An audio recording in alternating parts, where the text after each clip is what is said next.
22 فبراير ما كانش عندنا مسؤولية كبيرة. بعد 22 فبراير عندنا مسؤولية كبيرة، مسؤولية تجاه شعوب العالم. كنت تنظر إلينا شعوب المنطقة، نحن أمل كثيرين،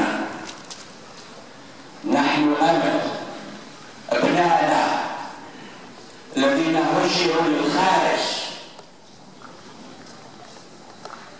ليس لأنهم ما يقدروش يخدموا هنا، لأن كان نظام تعيس لا يؤتمنون لا على حياتهم وعلى حرياتهم وعلى أموالهم.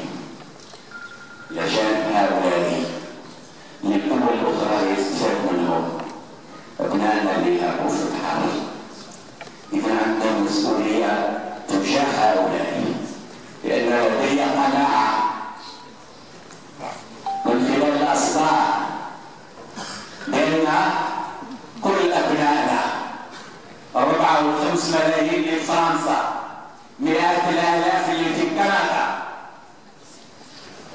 ما راحوش من الخير.